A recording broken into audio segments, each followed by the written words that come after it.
So, how many fonts are used on this particular screen? How many fonts? 3. Only one. Yeah. All right. Only one. Yeah, only one. The rest are basically bold, same font, but bold. These ones are just lower caps. All right. So when it comes to design, something like this, it is intentional that you don't want to do a variety of stuff, right? So you want to keep everything kind of organized. Another thing you notice is that look at the positioning of the main MPAA rating right here. It's not exactly centered horizontally because we have this two right here, but definitely we do have, what do you call this? You see the margin right here? We see the spacing all kind of lined up, right? Yeah. So Yeah. it is, in a way, it is designed, all right? So what else do we need to add other than changing the font and the font size and the face of the text here? You see the drop shadow? All right, so we have the drop shadow and of course the green background. So these are all the things we need to do. But before we get started, the each time you drag a text in Davinci, right? So let me go here to edit. And let me go to my effects library right here. Each time you drag a text into the screen, you basically have to start over on what font to give it, what size, so on and so forth, right? So if I grab another one, it'll be the same thing, okay? But since we're doing this, where it's just repeating, to save us some time, instead of grabbing one from scratch, we're just gonna copy and paste the first one and just change the content in the inspector to save us some time. Does that make sense? Yes. Because if it's just one font and then we just have to change the font size in some of this and then it'll save us some time. All right, so first thing is that I need to make sure this goes into our timeline. I mean, sorry, to our browser, so I added it here. This thing is not 1080.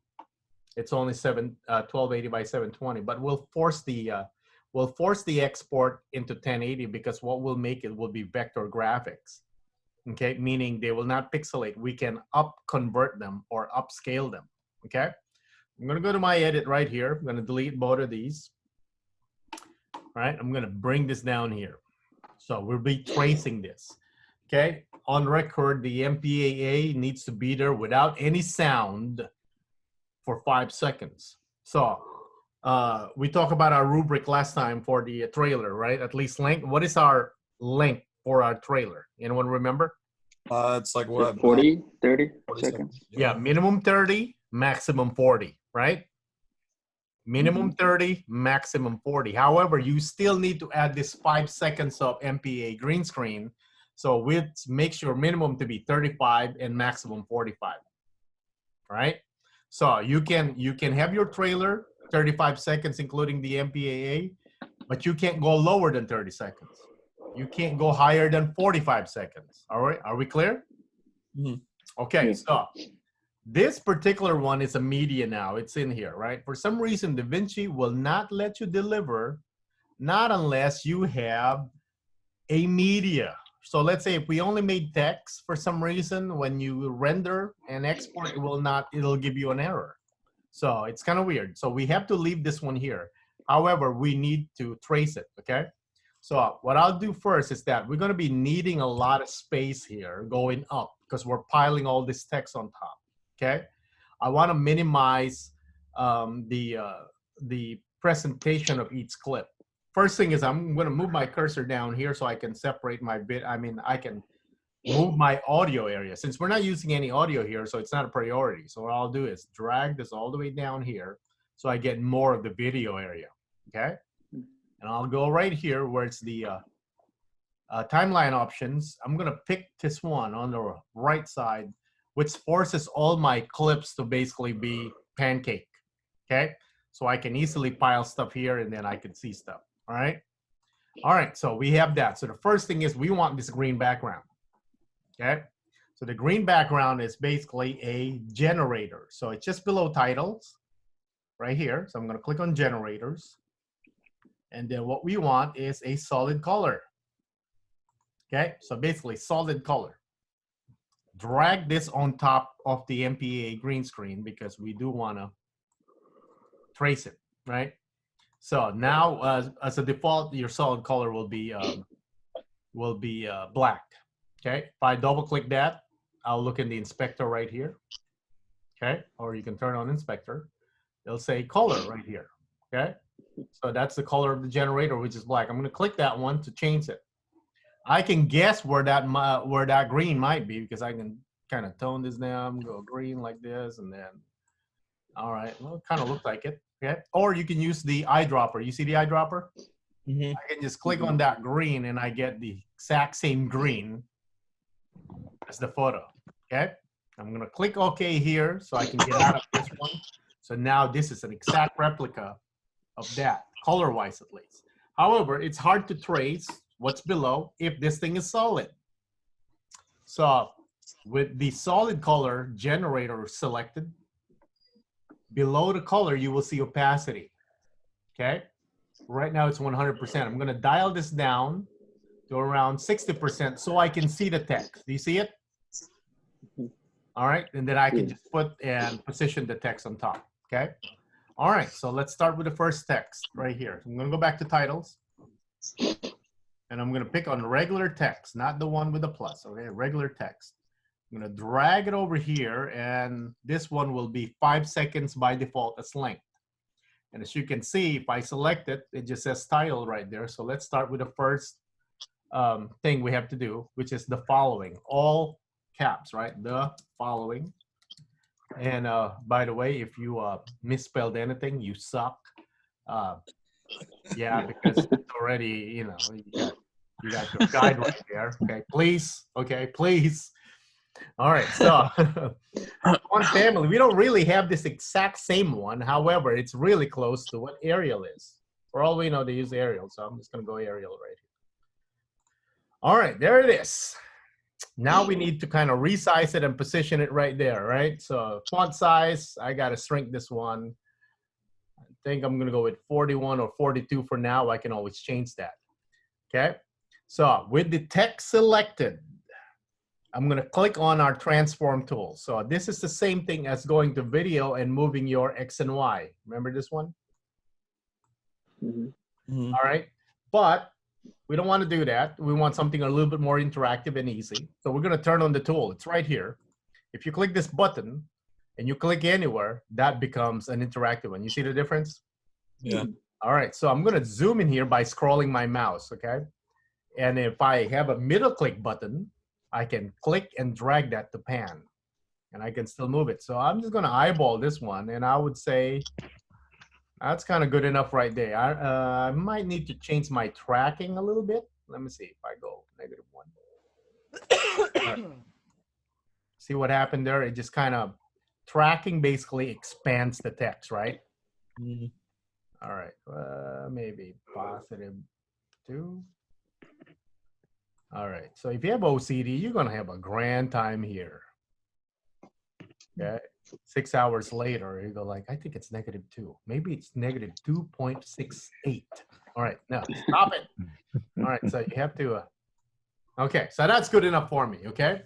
The following right there. So before I stop copying this and pasting it all over the place, I need to make sure that I don't repeat any of this settings again for each one, because that's a lot of work. So we got to put the drop shadow now. It needs to happen right now. So to see that right now, so I'm going to go back to my solid color here, bring back the opacity to 100 just so that we see it by itself. All right. I'm going to go to my text again. And if you scroll down here, you'll see drop shadow. It's already set. You just need to offset it. So X goes that way, Y goes that way. All right. Of course, obviously that's wrong, but just want to point that out. So we're probably talking about -4 for the Y, which is the up and down, and then -4 also for the X. Okay. So there it is. Maybe it's way too blurred. Okay. So I'm going to lower my blur to, let's say, I don't know, 3. Well, I don't know, opacity. Okay, right there. So I'm just kind of eyeballing it. So I'm gonna go back to the solid color and bring back the opacity down so I can see it. All right, that's good enough. All right, where did I put my drop shadow? It's in the wrong spot. It needs to go to the right. Okay, so I need to go +4 instead of -4. There we go. So it's going to the right and down. Okay, solid color, bring this back here. All right, so now the following is done. I can just copy and paste this thing and then move it to the other location. So on a Mac, it's Command-C. On PC, it's Control-C. I'm gonna do Command-C. Bring my playhead all the way to the end, do Command-V to paste it. I'm gonna do Shift-Z, as in zebra, to show all. Do you see it now? It's right here.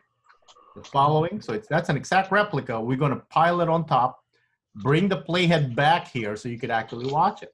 So they're an exact replica, which is not a good way to kind of visualize where things are, but you know, that's the one right there. So I got to change the context for the following to has been approved for. Okay.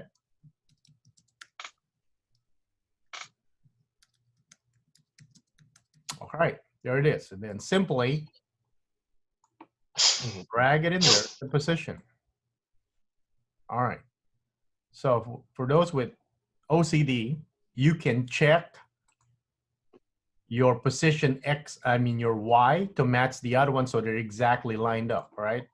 But good enough for me, okay? Make sense? Bring this back over here at the end. I'm gonna do another Command-V or Control-V to paste. Third layer now on top. It has to say, by the Motion Picture Association of America, so on and so forth. And don't get confused which one you're changing because it needs to be selected because you could be keep replacing the context of something that's already been positioned, right? And then you're going to be repeating your work. So by the Motion Picture Association of America, comma, Inc., period. And then when you move this, just click it anywhere and drag. You can zoom in.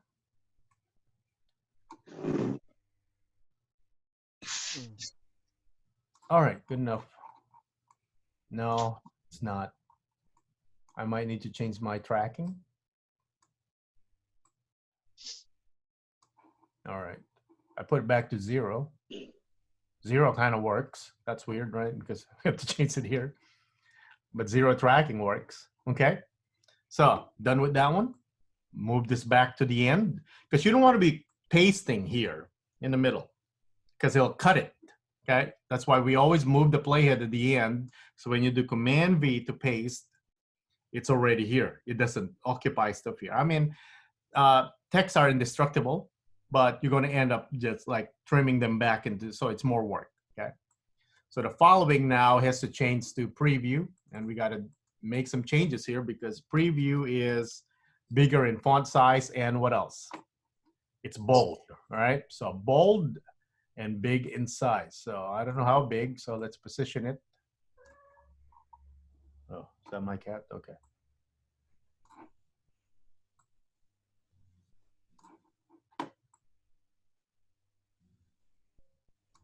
All right, maybe a little bit of tracking. Maybe it likes. All right. Maybe just 0. No. All right. I would say good enough right there. Close enough. Okay. There's preview, and then I just need to copy this one now because you don't want to keep pasting the following because then you have to work for appropriate audiences and then change the fonts. I mean the bold. Does that make sense? So I'm going to copy preview, Command-C right now or Control-V on Windows. Move that back. Okay. This is the first time we're copying again. We've been pasting all this time, right? So move this here and change the contact to appropriate audiences.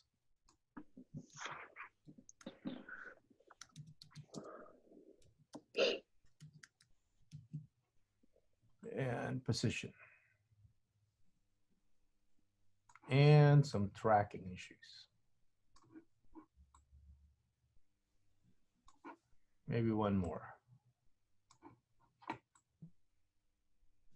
All right. Okay. Next, I'm going to copy the following because I don't want to change all that stuff. Paste the following again. This becomes our website, filmratings.com, down there.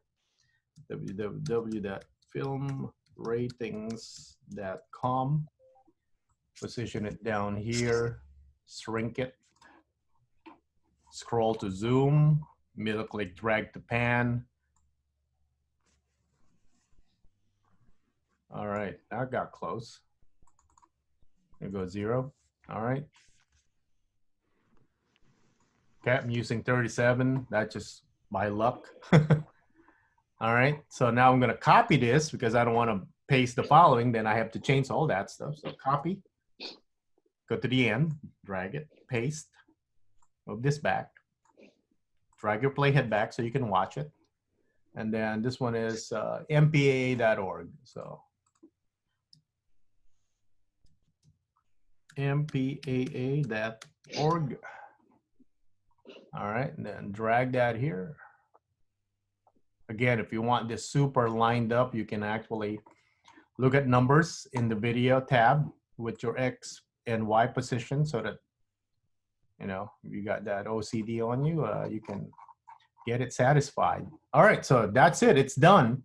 I'm just going to turn off the transform tool now.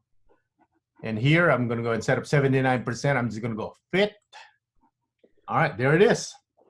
Your own homebrewed made MPA green screen without the Apple logo. Okay, but we got to go to solid color right here. Before you export this, bring this back to 100%. Otherwise, you will see remnants of the thing below it. Okay, and don't delete this because you won't be able to export. Okay, so there it is, all done. I'm going to go deliver. And on this one, the only difference is we still want it QuickTime. 8.264 is fine. 8.265 is even better because it's a smaller file size, same quality, okay? You can do the frame rate, change it to 23,976 or 24. It doesn't really matter, but this is what kind of matters here, the resolution. So if you're making a trailer for 4K, then change this to 4K export. If it's just HD, which is our movie, then change it to HD. The thing is, this is not a photo, so it scales very well. It's vector graphics, so I can do 10K on this one. It'll look just as crisp, okay? But for our purpose, we just want it at 1080, okay? 265 audio, unchecked, because we don't have any audio, right? I'm gonna go to File. File simply asks you, hey, what do you want to name this? So MPAA green screen trailer, so we know, and then 1080, so we know what type of resolution it's going out. Does that make sense? Okay, and then we're going to go browse where you want it. I want it on the desktop or whatever it is where you want it to go. Click OK. All right, and then add to render queue, and then start the render, and voila, it's exported. Okay, so I'm going to